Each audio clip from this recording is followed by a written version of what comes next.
him. Selena Gomez and The Scene really stole the show for me with their performance of Love You Like a Love Song. That's one of her latest singles, to have a music video produced of it.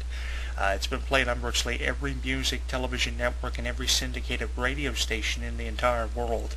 And she's made it on a Billboard chart, but she is one girl who has yet to have a number one single. Taylor Swift was at the Teen Choice Awards. She's had many number one singles, many of them, and if I were to list them all off, we'd be here all night, so I'm not going to do that.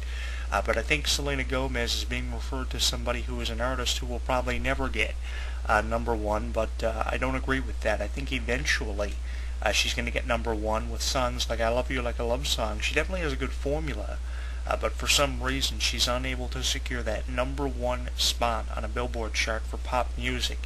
But I think that she's eventually going to do it, because I think she has a good formula. It's just a matter of writing a good song and putting the lyrics together good for her, and I think that herself and her band, who are getting a tremendous amount of publicity from Wizards of Waverly Place, which they talked about and mentioned on the Teen Choice Awards this past summer, and some of the projects they were involved with, is great too.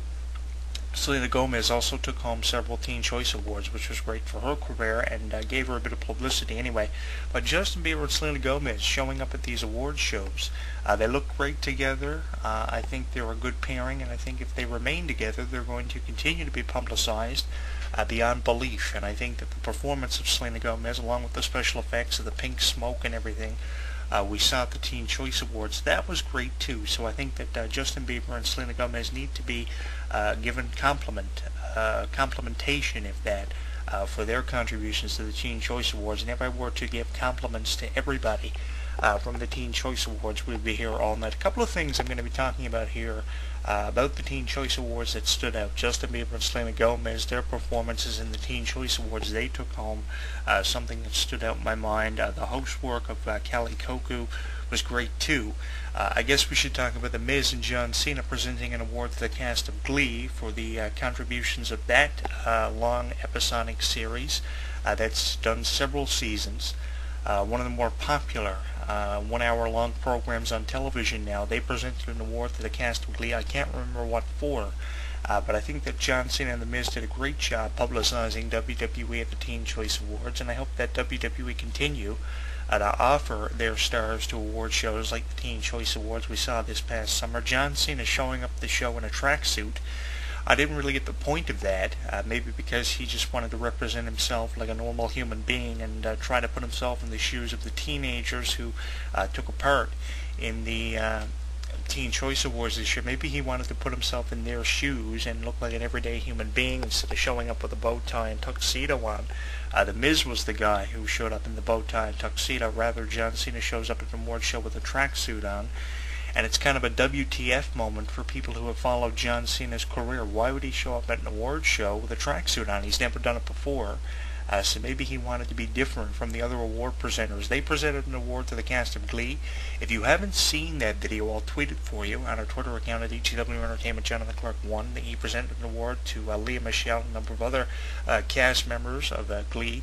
I think everybody from Glee was actually there, beating out a number of other television series in that category. But I think that Glee very deserving of that award because of the movie they recently had come out a few months ago, Glee, the 3D concert movie, and the fact that the seasons have gone about 6 to 7. So I think there are more than that of Glee. I think that every song Glee has produced has made it on a Billboard chart, which is an impressive thing.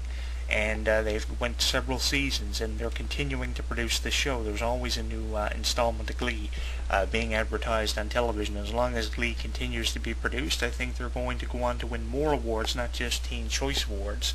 Awards that haven't even been created probably already have Glee's name carved in on them. So I think that John Cena and The Miz had a tremendous contribution for the Teen Choice Awards, just as everybody did. Justin Bieber, Selena Gomez, Taylor Swift, and Demi Lovato, who I'm going to be talking about here in a second. The first time I had seen Demi Lovato since she went into rehab and had heard any bit of latest news on her, was very happy to see Demi Lovato. I stayed up till about 1:45 in the morning when I saw the Teen Choice Awards just to see her, because I was so happy to see her for the first time since she had went into rehab because of cracking under pressure.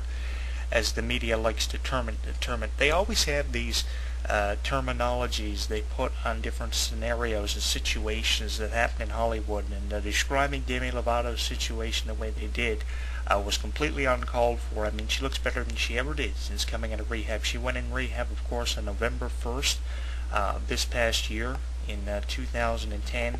She comes out of it in 2011 at the Teen Choice Awards, receives an award for her courage in her song Skyscraper, which is off the album Unbroken. I'll probably play that for you here at the end of the program this week to let you hear it. But Demi Lovato has been featured on a number of very well done and collaborations, and I think that, with her courage and everything having to deal with the rehab process, very deserving of the award she got, and I was really happy to see her. I was expecting her not to be herself that we remember seeing from shows like Sunny with a Chance, which was actually mentioned at the Teen Choice Awards. A number of Demi Lovato's accomplishments were mentioned at the Teen Choice Awards. Very happy to see her, and I wasn't expecting her to look as good as she did. She looks better than she ever did, in top form, coming out with the black dress on. So happy to be out of rehab, and so appreciative of everything the fans and people who had followed her for her entire career had done for her during the rehab process and the recuperation process that she's going under. Of course, her show now has been revamped from Sunny with a Chance into So Random, still featuring the original cast of the Sunny with a Chance program without Demi Lovato as the lead character and having the lead role. I think eventually we're going to see her back on networks like Nickelodeon and Disney. I've seen a number of Sunny with a Chance characters actually on the show iCarly recently. Doug Brashen actually was on an iCarly show, one of the newer ones, not too long ago. So it's nice to know that she's still around and she's still making music, coming out of rehab, making this brand new album. I'm really excited to see what's ahead for her. You can check her out at DemiLovato.com, but that was the highlight of my night, seeing the Teen Choice Awards and how everything went so well for Demi Lovato, and I'm expecting big things to come from her and a number of other people who were featured at the Teen Choice Awards. As I said, one of the more impressive lineups of the Teen Choice Awards that I had seen in years, and I'm really pleased with how the 2011 Teen Choice Awards turned out. Clarke did a wonderful job hosting the Teen Choice Awards, and I wouldn't be surprised if the 2012 Teen Choice Awards saw her host the show for the second year in a row. Hadn't heard anything about her in years, didn't have a clue she was on The Big Bang Theory, and once I found out she was on that series, I started watching it on a regular basis. It's on a number of different well-known syndicated television networks, and it's doing well for itself. The Bare Naked Ladies actually sing the song for that, and they were actually at a number of award shows this past year too. So I think it's great. The Teen Choice Awards definitely represents a lot. Represents a lot of pride, dedication, and what teens and teen inspirations are really all about. Justin Bieber, Selena Gomez, Taylor Swift contributing a lot to the show, and their performances at the Teen Choice Awards were worth $1 million. And I think that it really put on display why people like Taylor Swift and Kirsten Stewart are worth over $47 to $55.1 million. Let's take a look here at the statistics of some of these teen idols and how much they're worth in terms of dollar value. Taylor Swift worth $47 million. Kirsten Stewart, one of the stars of Twilight, actually had her by about $7 million. She's worth $55.1 million. Very impressive dollar values for teen idols, and Kirsten Stewart actually is going to be in Snow White and the Huntsman, which is a version of Snow White, the classic tale, with a twist to it. So I'm really looking forward to seeing how that's going to turn out. That's going to be in theaters the first week of June in 2012. Again, it's the retelling of Snow White and the Seven Dwarfs without the dwarves, an addition of the Huntsman, and it's going to have a sick twist to it where the Queen actually praise out the beauty of young women to stay young and beautiful forever. So it's pretty interesting. It's going to be starring Kirsten Stewart, of course, recently featured in the Breaking Dawn Part 1 movie, which runs about 1 hour and 48 minutes in length, shorter than I had anticipated.